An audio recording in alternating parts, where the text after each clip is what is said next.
Okay. As people are coming in, good afternoon, everyone. Good afternoon.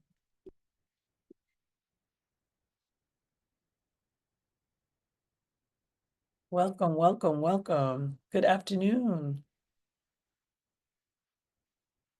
I see people coming in to the space. Welcome, good afternoon. And while we are waiting, please feel free to drop your name and where you are from in the chat so folks can connect, see who's here, who's in the space with us. Good afternoon. And where are you from? All right. We're hearing that the chat is disabled, so we are going to do our best to fix that. Oh, okay. Thank you for that.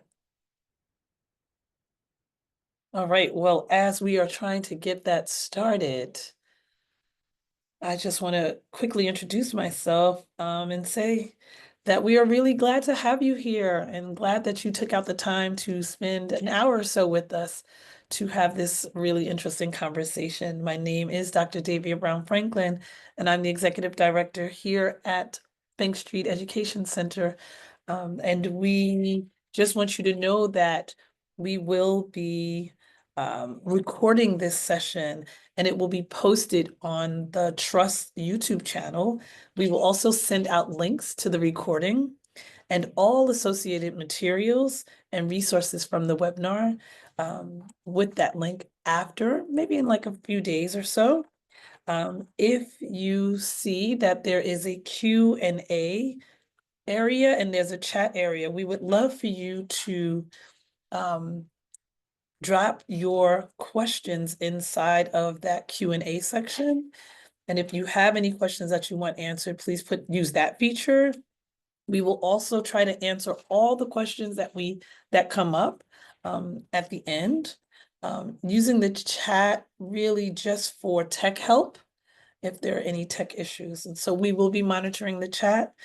Again, please put questions for the speakers in the Q&A function and not in the chat. We want to see if the chat is enabled now. So let's see who's here. All right. Please feel free to go ahead and say hello, introduce yourself. Great, great. Good to see folks. Hey, Nevada, Minnesota. All right. Wonderful. Right. Okay, so I'm going to hand it over to Tasha to just do some quick welcomes and introductions. Hi, everybody. So great to see you all. Welcome, welcome. My name is Tasha Blaylock, and I'm the Chief Learning and Evaluation Officer at Trust for Learning. And I'm truly looking forward to this conversation.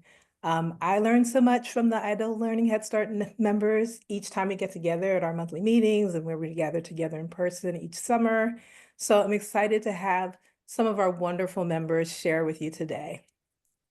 The IDO Learning Head Start Network is a strategic coalition of early childhood education providers and field leaders who advocate for IDO Learning and Head Start. And the Head Start Network works to build the capacity of each member and member program to implement and advocate for IDO Learning principles. The ultimate goal of the Head Start Network is for the network and its members to be at the forefront of advancing IDO learning principles across the nation and promote access to innovative, holistic, and high quality early learning experiences for all children. At Trust for Learning, we ask the question, what if every young child in the US could have an IDO learning environment as the standard for their early development? To bring that vision to life, we work with a large cross-section of partners who support the policy context for children and families in the public sector to have the early education advantages that are so important for a great start in life from prenatal to 8. And we invest in educators who are creating those IDO learning environments in many different settings, such as childcare centers, pre-K programs, family childcare homes, home visiting advocates, public elementary schools, and of course, Head Start. Through the IDO Learning Head Start Network, Trust for Learning supports the movement building of Head Start leaders across the country whose leadership and creativity inspires them to approach the programming that they provide differently, using ideal learning frameworks. Additionally, the Trust makes direct investments in Head Start Network partners by providing grant opportunities to support their work. And finally, our partners' thought leadership impacts the whole field of early childhood education. So we are privileged to uplift their voices through conferences, reports, videos like the Head Start video that you'll see today, and opportunities such as this webinar. The Trust has an incredible partnership, collaborative partnership with the Bank Street Education Center to operate the network. So I'm going to throw it back to Davia to share with you a little bit about Bank Street. Hey, thank you, Tasha, for that. So I just wanted to give you a sense that Bank Street Education Center is the outward-facing arm to the Bank Street College of Education. It is the arm that does the professional development in the world using Bank Street practices out in the world, right? So there's developmental interaction approach that we bring with us as we do our work with schools, community-based organizations, uh, superintendents, if we work with school school divisions, and if we are working with smaller CBOs, we try to bring the same ideals that we have in our graduate school out to our relationships out in the world. And so the Education Center's mission is to disrupt inequity through systems level change. And we do this by working closely with partners from teachers and families to policymakers and higher education leaders to design better educational experiences for everyone. And so we are really privileged to be able to do this work and to hold space for the Ideal Learning Head Start Network. And so I'm going to spend a moment just introducing you to the presenters for today. So we have Leo Lundum. She is the Director of Education with Child Parent Centers, Inc., and it is a Reggio-inspired grantee serving 2,700 Head Start and Early Head Start children located in southeastern Arizona. And then we have Christina. She has been working as a teacher and supervisor and coach and adjunct professor, supporting young children and their families in early Head Start programs and private school. She has been a consultant for Bank Street since 2014 and is currently the director of FPPK School of Preschool in Englewood, New Jersey. We have Michelle, whose career spans for more than 3 decades as a teacher, supervisor, early childhood center director, elementary principal, and assistant professor in diverse settings in New York City and New Jersey. And she has been a consultant for Bank Street since 2008. We have Jen, and Jen Lee is a quality teaching specialist working with Great Lakes Community Action Partnership in Northwest Ohio. And we also have Dana Hilbert. She is the Curriculum and Inclusion Coordinator at Tulsa Educare in Tulsa, Oklahoma. And now I will give it back to Tasha to give you the history of the network.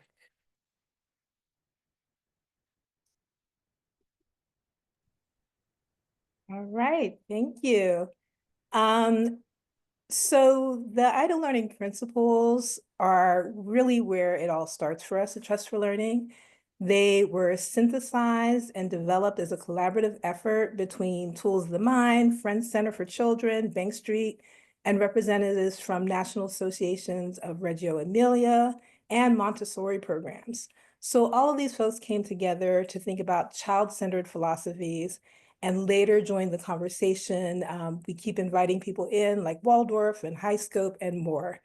Those conversations are supported by us at Trust for Learning, and the principles were codified and published in 2018. The principles outline core concepts that form the foundation of quality early learning, or what we call ideal learning. These principles allow for multiple approaches, models, and traditions, and consider the very context within which early childhood educators and care providers work. The Ideal Learning Head Start Network began as a conversation between two phenomenal educators who ran programs with ideal learning approaches. Annie Frazier, our wonderful executive director of Montessori Partnerships for Georgia, was representing Montessori, and a colleague of hers named Louis Hamlin Harris was a former senior director of early childhood program at the Manny Cantor Center in New York, a Reggio-inspired program. So Annie and Louis had been connected to these conversations about the principles, and from their conversations, they realized that there's a need for other programs following ideal learning approaches to come together for moral support, to build ideas, to create community. They wondered how the shared storytelling might build community and possibly have an impact on systems. So the network now aims to facilitate the integration of ideal learning approaches into Head Start, ensuring that children from low-income communities can access innovative, holistic, and high-quality early learning experiences.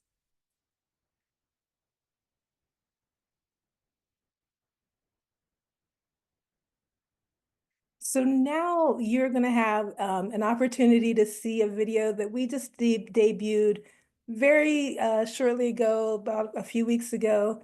Please enjoy, and love to hear you in the chat. Tell us what you think.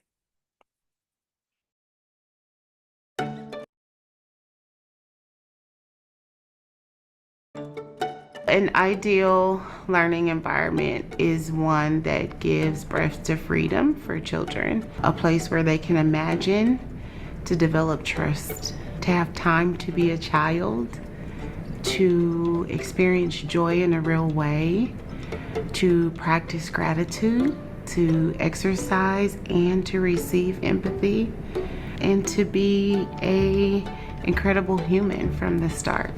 Un ambiente con aprendizaje ideal es un ambiente donde los niños son libres, donde los niños son sus propios agentes en su aprendizaje, donde los niños pueden hacer todas las preguntas que quieran, donde los apoyamos en todos sus lenguajes, en sus culturas, donde involucramos los papás y las mamás en el aprendizaje de los niños, donde hay felicidad y los niños están motivados para aprender y para seguir adelante, donde hay risas y emoción. An ideal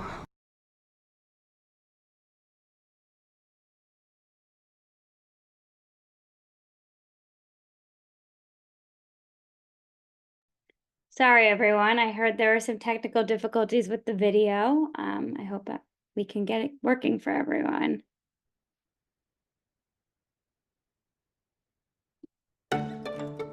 An ideal learning environment is one that gives breath to freedom for children, a place where they can imagine, to develop trust, to have time to be a child, to experience joy in a real way, to practice gratitude, to exercise and to receive empathy, and to be an incredible human from the start. Un ambiente con aprendizaje ideal es un ambiente donde los niños son libres, donde los niños son sus propios agentes en su aprendizaje, donde los niños pueden hacer todas las preguntas que quieran, donde los apoyamos en todos sus lenguajes, en sus culturas, donde involucramos los papás y las mamás en el aprendizaje de los niños, donde hay felicidad y los niños están motivados para aprender y para seguir adelante, donde hay risas y emoción y los niños están aprendiendo juntos. Urban Sprouts is a Reggio-inspired school.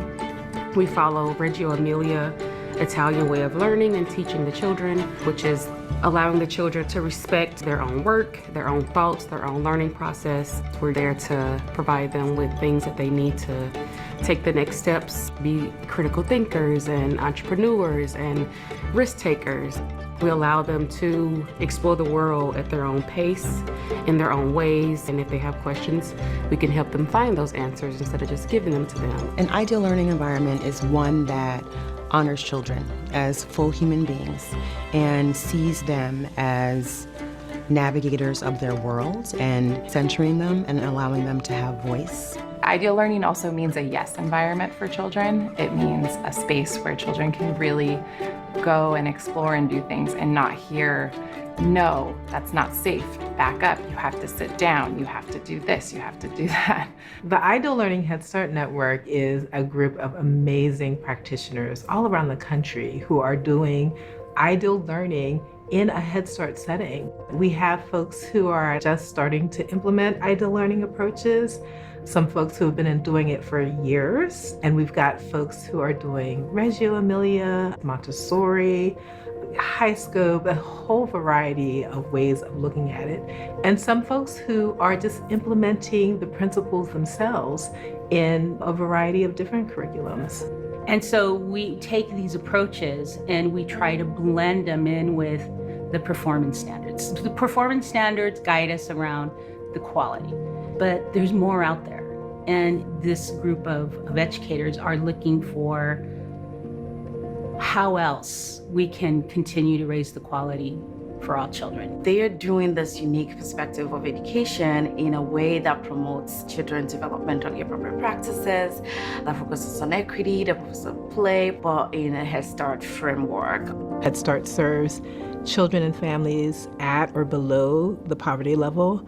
So these are the families that we want to reach the most, and these are the families that we want to invest in. That's what I really like about the Trust for Learning and the Ideal Learning Network, is that everything is from that racial equity lens. I would love that policymakers see first and foremost that all children have a right to a high quality, just absolutely wonderful early childhood experience. Things that get in the way is how we view children that are under-resourced, how we view policies and programs for children that are eligible for Head Start. There's still a way to be innovative while meeting those national standards, those state standards. I remember during our planning, we were trying to figure out how do we get a Montessori schedule in alignment with a quality rated schedule. I really think that this is an opportunity for Head Start policymakers and for anyone making policy and legislation surrounding child care to really recognize that parents deserve options. Policymakers need to recognize that our teachers are not babysitting. And I think that is not realized by our society. It's not just popsicles and bubbles and puppets. It's really intentional thinking for a great teacher to do what they do. It takes skills, it takes training, it takes education. I do this work because I was a young mother, and as a young mother, I wish that I had the support that I can provide today. I love what I do for a reason. Every day that I walk into that door, it brings me joy. Like, I get excited, I come into my classroom and I tell my classroom good morning. And I'm like, good morning classroom, good morning fish, good morning plants. And I just have a total appreciation for not just the space, but the people that fill the space. It's really just opened up so much, not just for the children, but for the families and the educators to begin thinking about what pieces of the world are they not accessing that they have rights to, right? Is that you walk in a room and it's yours. This approach has been a very beautiful gift. We have a waiting list of about 450 children. About 170 of those are early Head Start and Head Start.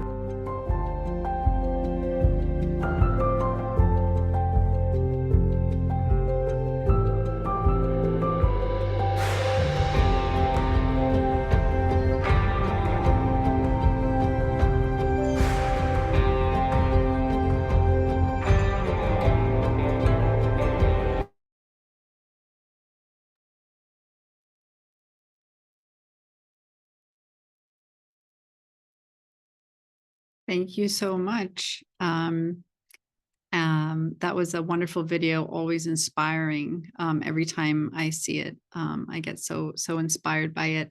I'm Christina. Welcome again. We're so thankful that you're all joining us. So next, Michelle and I are going to briefly walk you through the ideal learning principles and the main takeaways. Then a few Head Start programs from the network will share their personal journeys with the ideal learning principles.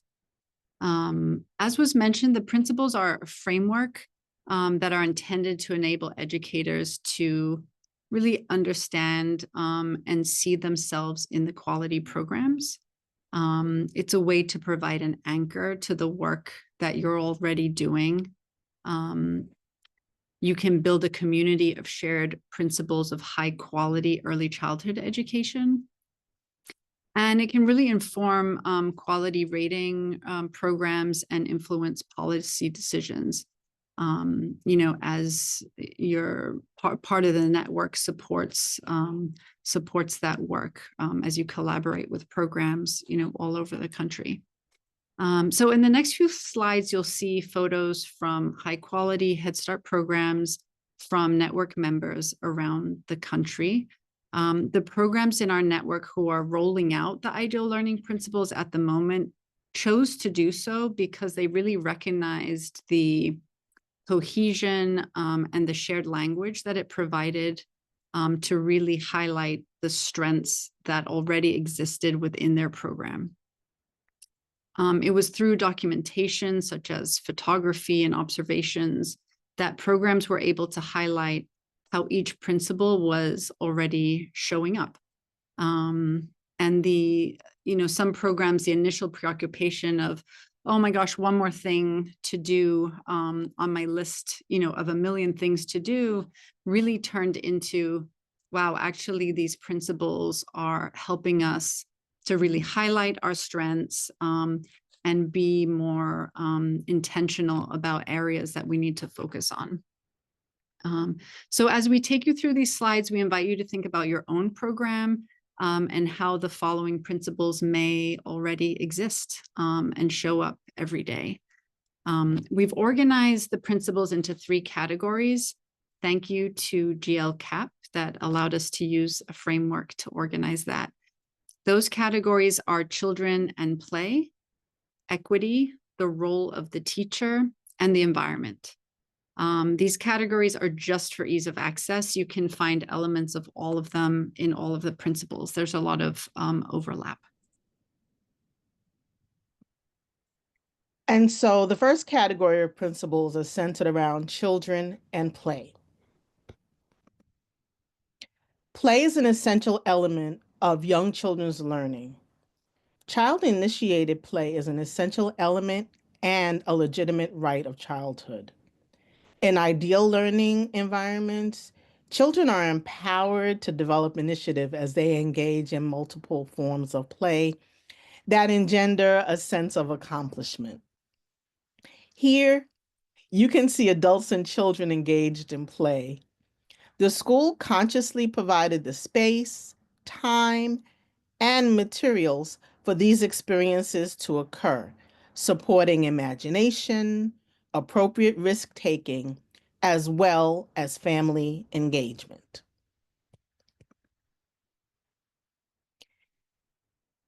Both physical space and time are given to child-initiated activities so that children can immerse themselves and develop their ideas individually and in groups. Here, in both of these pictures, you can see children engaging in open-ended play to develop their understanding of the world.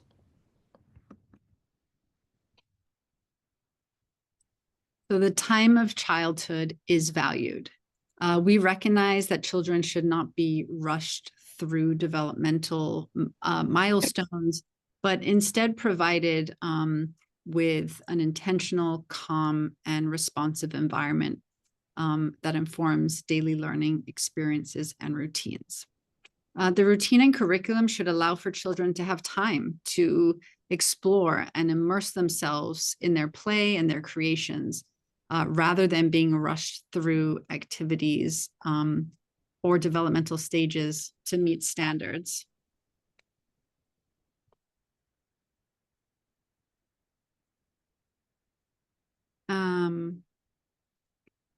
So a variety of indoor and outdoor activities should be provided for children to engage in for a substantial amount of time.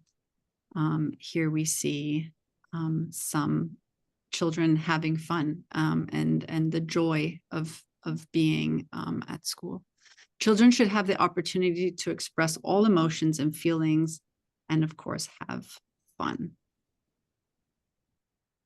The next category of principles center around equity.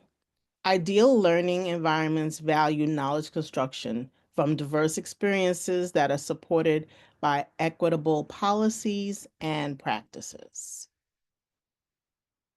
The principle decision-making reflects a commitment to equity is a guiding premise that all children are celebrated and, regardless of their background, race, culture, needs, etc., that they have the innate potential to thrive and that they deserve to have access to quality educational resources to guide them along in their journey.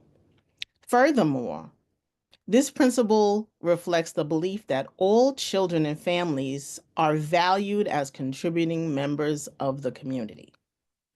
Administrators and teachers make decisions each day in classrooms and through their policies and procedures that reflect this commitment to equity.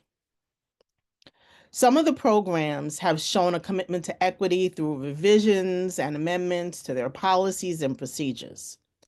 This creates long-term systemic changes.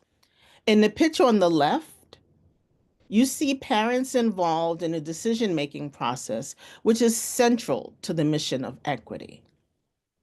Another component of equity is intentional decision-making made by teachers to choose books, stories, curriculum, and images in the classroom that represent the families in their classroom, as well as the diversities in their communities. In the picture on the right, you may notice that the teachers have cultivated books that reflect the identities of the children in their care.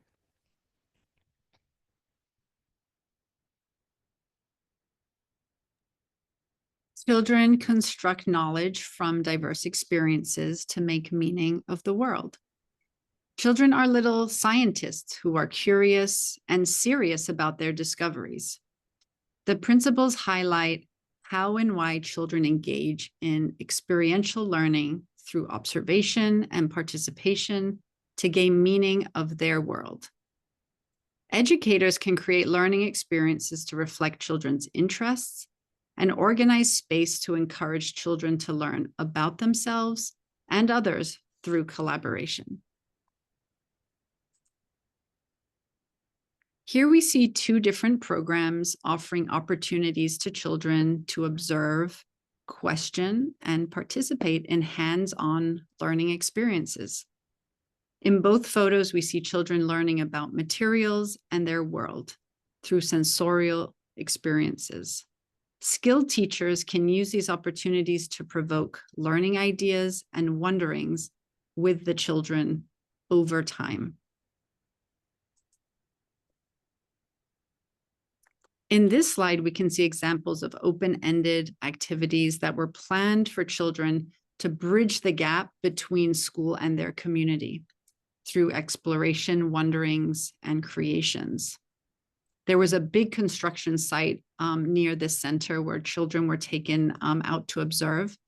And it was through play when they came back into their center that children were able to really work through their ideas and their findings.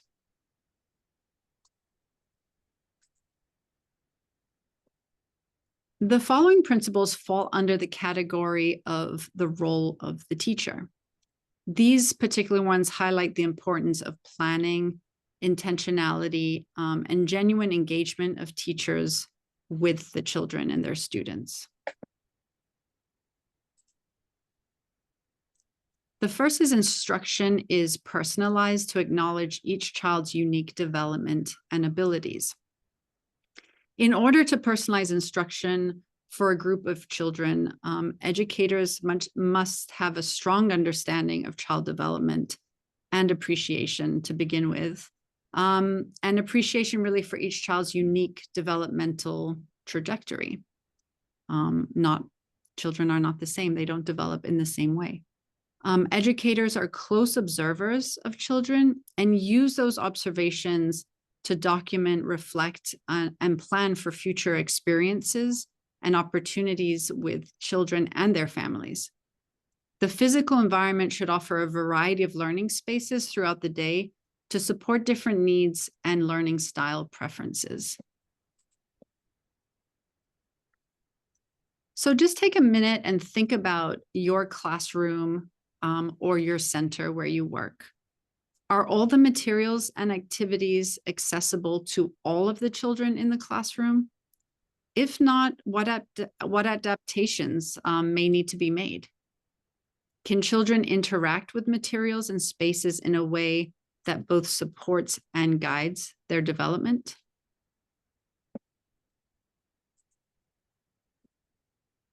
The next principle, the teacher is a guide, nurturing presence, and co-constructor of knowledge. As facilitators of learning, educators are researchers who have a deep knowledge of child development that is extended through the regular use of observation, documentation, and interpretation of children's behaviors and learning processes. They are thoughtful and intentional educators who have a strengths-based view of children and families. As co-constructors of knowledge, ideal learning programs engage in authentic and honest ways with the community and with families. Here, you see a teacher who's gotten down at the children's level to guide discussion around the shared story. Examples of support from the teacher include using prompts, questions, or vocabulary support for the children. We know that questions don't always have to have answers. We can wonder together as a community and revisit. Again, the value of giving time to process and reflect is important and valued. Teachers and families act as guides in these photos to support each child's learning needs. In one, the teacher's prompting language by pointing to images and sharing knowledge that the child may be unfamiliar with. In the other photo, the teacher's providing guidance so that the child can participate in the activity. Teachers can use prompts, they can use props, and language to help guide children.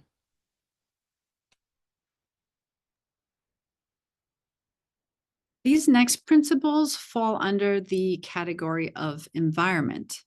They emphasize the importance of creating both emotional and physical spaces that are safe, secure, and supportive for all. So the first, young children and adults learn through relationships.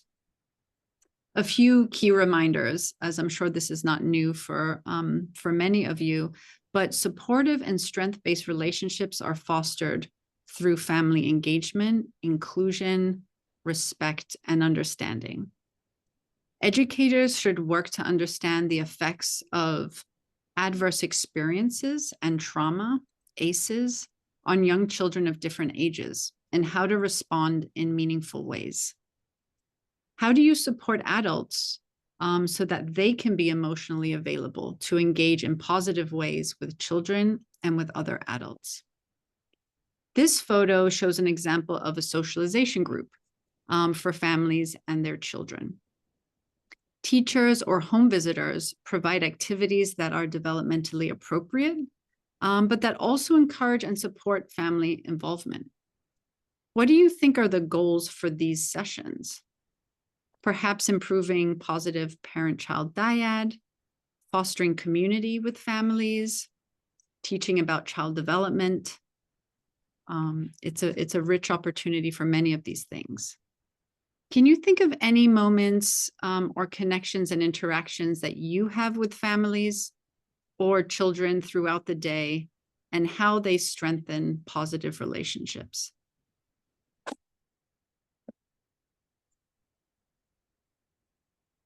We should consider also how we design environments to foster positive dyad work and family-child interaction.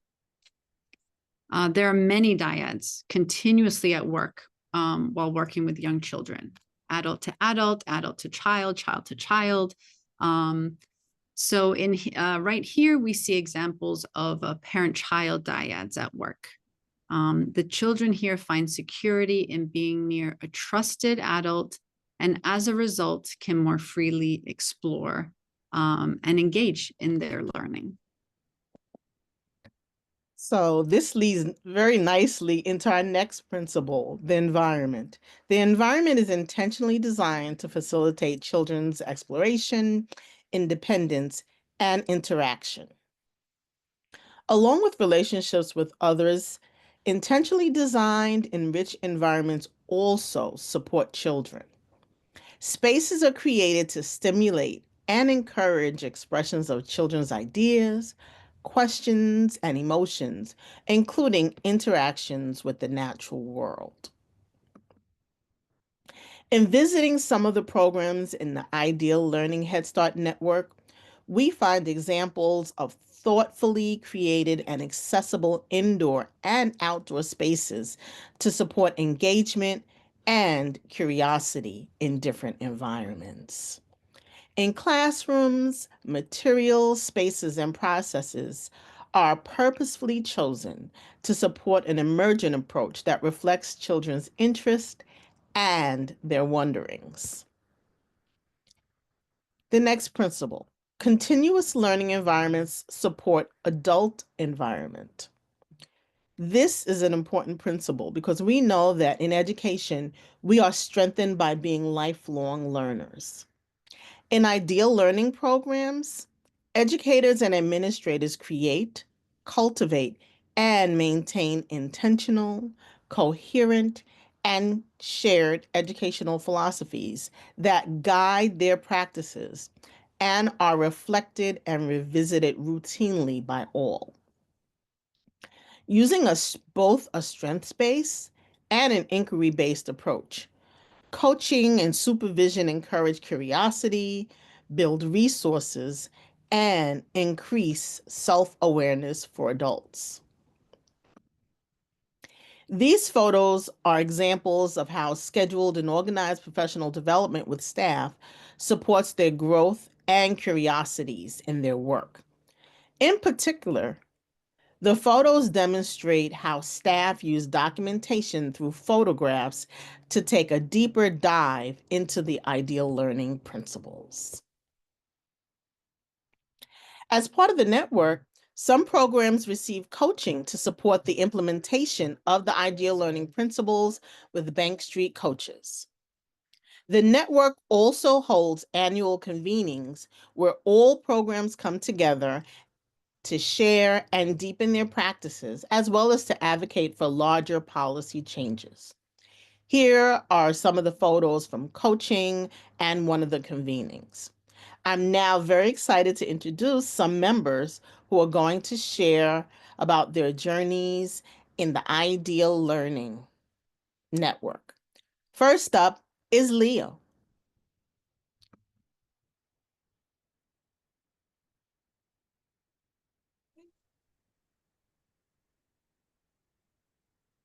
Thank you, Michelle. That was so lovely to hear about the ideal learning principles.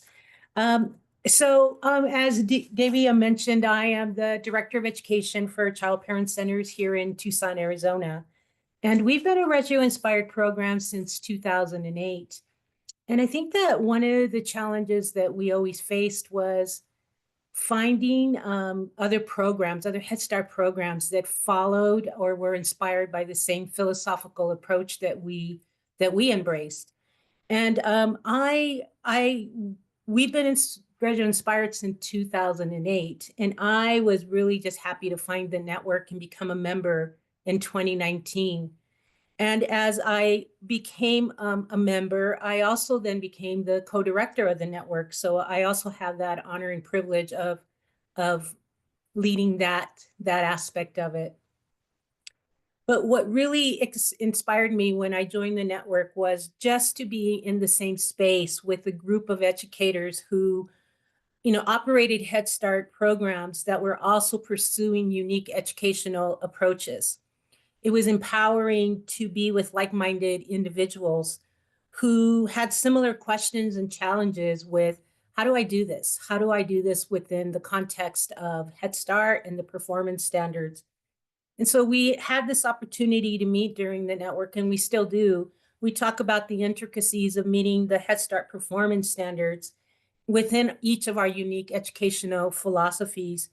And we keep daring ourselves to reinvent this idea of quality early childhood education. It was during my time with the network that I was introduced to the ideal learning principles, and it really helped me to think about how do we describe in a very concise way what we're trying to pursue in as far as quality as education within our context of being a Reggio inspired program. So the ideal learning principles were really essential in helping us do that. Our transition, though, has been very gradual. First, it started with just understanding the principles of ideal learning and thinking about any kind of misalignments we may have had in our agency with our systems and procedures to the principles. Along the way, we've offered professional development for our coaches and our teaching staff.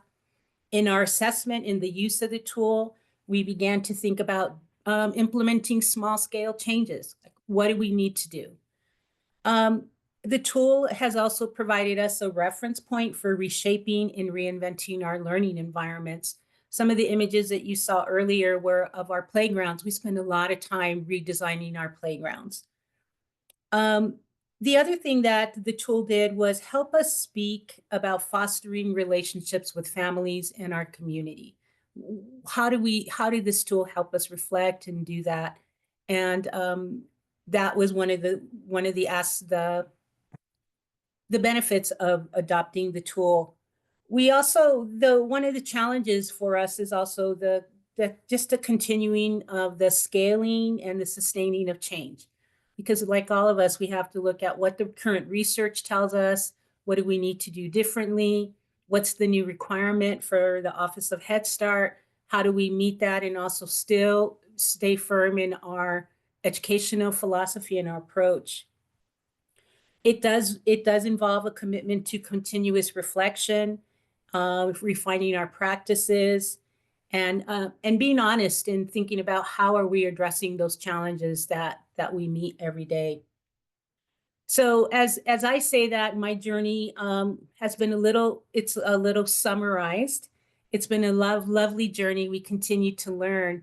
What I want to do is introduce you to Jen.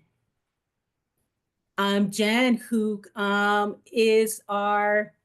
also received coaching through Ideal Learning, through Trust for Learning, is going to talk a little bit about her program and how their journey with the Ideal Learning principles. Jen?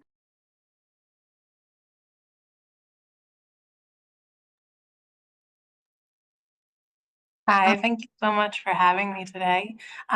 Yes, so we are an agency through Northwest Ohio, and we service over 1,500 children across multiple counties. We have multiple programs as well. So I currently work in our direct operated program, and I serve as a quality teaching specialist. And in that role, I oversee a group of coaches that go into our program. But I'm not the only quality teaching specialist we have. We also have one that works with our contracted childcare, and we have one that works with our family childcare, and we're actually hiring another one. So what we have done as a team is we have really come together to embrace the principles as our team kind of first, and then decided how we can roll it out with everyone else. Because of my experience, each program has kind of done this rollout a little bit differently. I'm going to speak mostly to how we've done it in our direct operated program, just because that's what's been the nearest to me. But I will throw in some highlights from our other programs as well. So in 2021, we began operating study groups. We had received a grant through Trust for Learning, and our migrant seasonal Head Start and our contracted programs were kind of introduced to those terms, and that and through that, we were introduced to the network. And so it began with just our administrators. We were lucky enough to be able to go to the convening in 2023. And at the same time, I believe, or right before the convening, we had started participating in coaching with Christina. And so we were able to really sit down and unpack and look at what these principles stated and how we could kind of incorporate it into our programming. For me, I came into our program at COVID time, right? We've had a lot of turnover. We've had a lot of new teachers coming in, and we have always kind of thrown out Reggio and wanting to have that inspiration, but with so many new staff, that can be a very like abstract concept. And it can be easy to put like, oh, we're not ILI, or they can do that there, but that's not Head Start. We have to do this too. And these principles I found were very hard to argue with. And so it gave us that common language. So in 2023, we then also decided, okay, so what's our approach going to be? We knew this wasn't going to be just something that we wanted to hand to our teachers, because that was going to be just another piece of paper that they weren't going to have time to look at. The day is fast, it goes quickly. So what we did was we started with our coaching team. We started just intensively looking at what we could bring to them. So the first thing that we went to was actually to create a study group.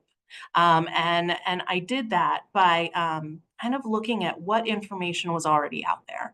The first thing that we did when we came together was we would just read the principle and then have everyone take that personal reflection time to say, okay, so these are the words. What does it mean to me? The next step was going to be, okay, so now I kind of have an idea of what those words mean to me, but what did they mean for Trust for Learning? Like the original people that put this together, let's get the background that they have there. And then once we had that background, we took it a little further, right? We brought in a visual thinking routine, and we thought of values, identities, and actions. What are these things then that are already happening in our program? How are we already seeing this, and how does it fit our identity? And then the last step for each principal was to take it a little further and say, okay, so what can we do better? How can we go and engage with this a little bit more? So our coaches then began the process of watching in their typical standard observations of what was already occurring in the classroom. They started gathering documentation, taking pictures, and just kind of laying some of those words that were out there. But we really wanted to be deliberate with introducing it to our staff. So in March of 2024, I believe, the years are rolling together. March of 2024, we actually all came together for a spring conference. And we had all of our teaching staff in one place. And we did two things. The first thing that we did was we got them prepared for a panel discussion. And we did this, we entitled it Back to the Basics. We broke the principles down. Oh, I'll start here. We actually invited different roles to participate in this. We invited teachers, teacher assistants, center aides, subs, inclusion staff. We wanted a wide variety of people in our program because this doesn't just affect one person, right? And so we asked them, and then we chunked down the principles. We broke them into 4 categories, similar to how the principles were broken down earlier as we went through. Ours were a little different, and that's one thing I love about this is that you can kind of make it fit yours. There's not one principle you have to start with, go with where the emphasis is in your program. So we broke it to child and play, environment, teacher's role, and diversity. And then we brought some questions, and we just provided a list of prompts for each of the questions, and we sat down and had a conversation. So we had about 10 panelists, and then our audience participated as well. And it was just this way to start a simple conversation and show that it's already kind of happening in their classrooms. The second thing that we did was we created a gallery walk.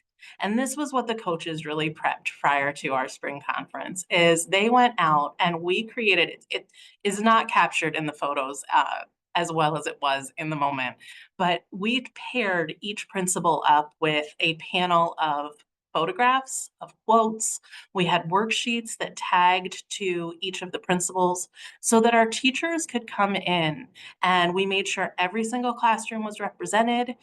Everyone had something there. So the vibe in the room was astounding. Like they could see this in action in our program. So they were associated, just simple display. We paid attention to the variety of the textures that we use, the dimensions, and then we like paired them with planning sheets so that they could go through and if anything identified, you can see in that picture, the little baskets around had just a little planning sheet to kind of go and see. There are a couple other slides that just kind of show some of the participants going through and what is in the panel. But the thing that really was most evident was just there was a pride in their work and it helped us create that common language. So that was last year, but we're not done yet, right? It's still going. So our next step now is that even before that, our other programs mirrored the same thing.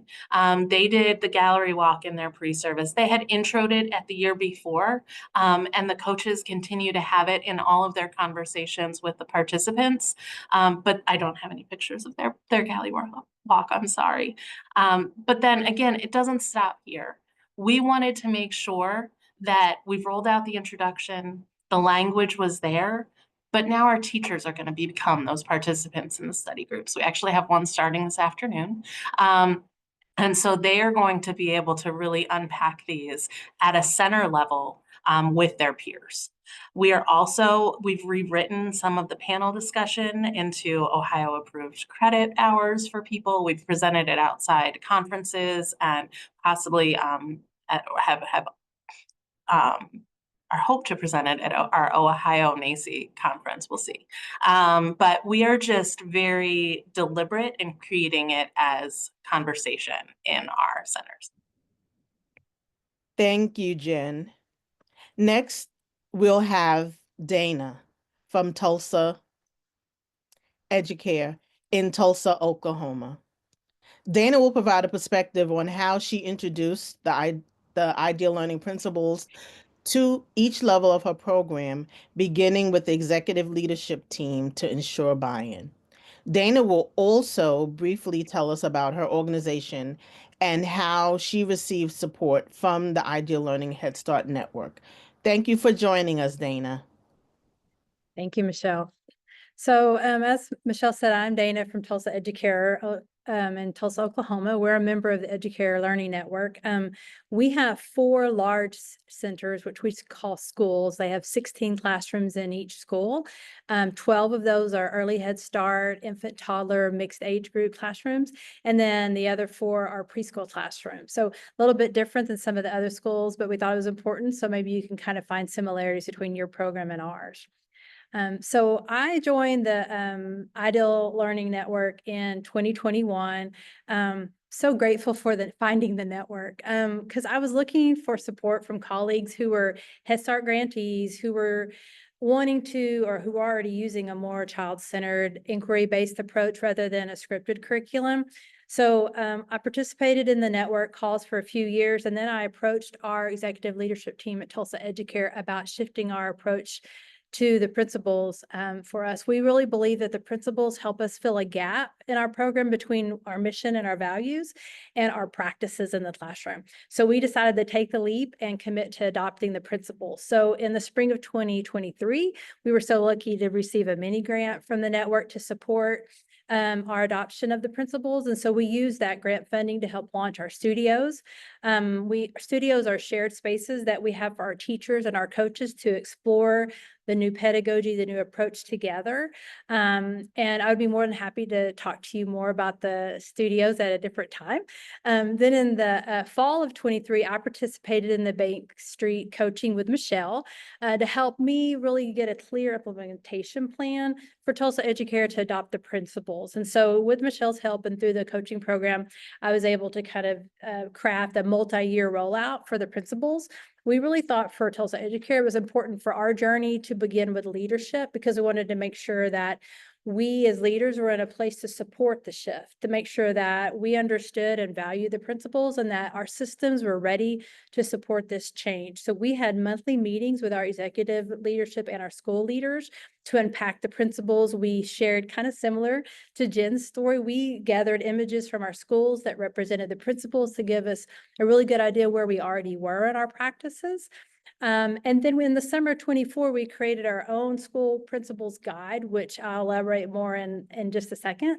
And then here, just this past August of 2024, we've actually started introducing the principals to our staff, starting with our annual pre-service meeting. And then we'll continue to unpack the principles across multiple contexts in Tulsa Educare. And those, for us, we were trying to make sure we use things that were already very known to us. We wanted to honor the complexity of the adult learner and provide our staff with different ways to engage with the principals so they can engage in the studio space, where they learn alongside the studio teachers and their mentor coaches to apply the principles and to make them come alive in their practice. We also have team meetings, so that's another opportunity for them to reflect on each principal with their team and with their colleagues and to kind of talk about what does it look like in my classroom, in my day-to-day. Embedded PD is just what it sounds like. It's professional development in their classroom with their mentor coach, applying a concept from within a principal.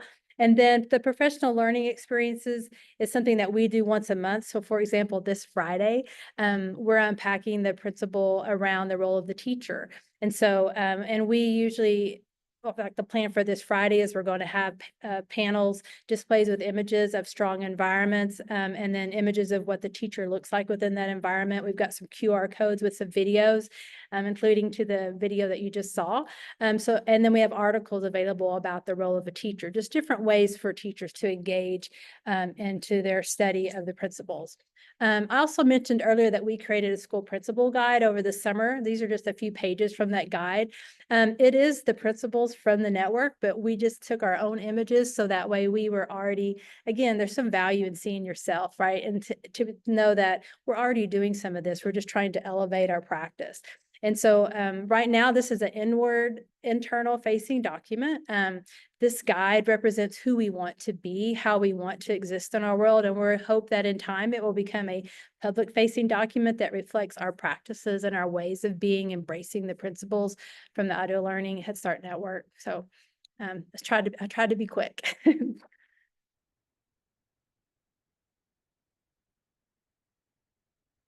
And I will turn it over to whoever's next. I think it's maybe Davia. Yes, it is. Hi. Thank you so much. We know you all have stayed to the end and we ran a little long. We want you to know if you have any questions, please drop them in that Q&A. We are running short on time, and so we will get answers back to you. I know that there's like 1 or 2 questions in here. We'll see if we can get back to them. I want to make sure that you know that if you want to explore anything that Bank Street has to offer, we do have a master's degree and advanced certificate from our Graduate School of Education, and we'd love for you to look out for our open house that's coming. So if you want, you can take out your phone and do a QR code for that. We also offer over 50 graduate programs in teaching and educational leadership. Definitely worth you checking out. I want to also give you an opportunity, if you can go to the next slide, Lily. Yes, to learn more about our Ideal Learning Head Start Network, we have an upcoming meeting, and if you want to be added to our mailing list, feel free to take out your phone and do the QR code for this. We'll add you to the mailing list, and we also want to give you a little spotlight that we will be having Ideal Insights. These will be quarterly touch points where we will come together and kind of talk about everything new in Ideal Learning and what's happening in different programs. And we are dropping in the chat all kinds of links for you to the principles, to the video, to learn more about our network, to GLCAP, to Tulsa's materials. It's all there. Liz, is there any way we could take, I know it's exactly 3 o'clock, but can we take 1 question before folks jump off if they could? Is there 1 question? I don't have any questions in the chat that are unanswered, but if anyone has any questions, they can email me or they can come off or they can raise their hand and we can unmute them. Okay. If there's any burning question. I want to promote you to fill out our survey, please. We are putting it in the chat. Again, it really helps us. And if you fill out your survey, we will contact you if you are interested in joining the network. Yes, great. Thank you so much. We really appreciate you all being here and really hope that you will potentially check out these principals and think about how to engage in this work with us. Have a wonderful, wonderful school year.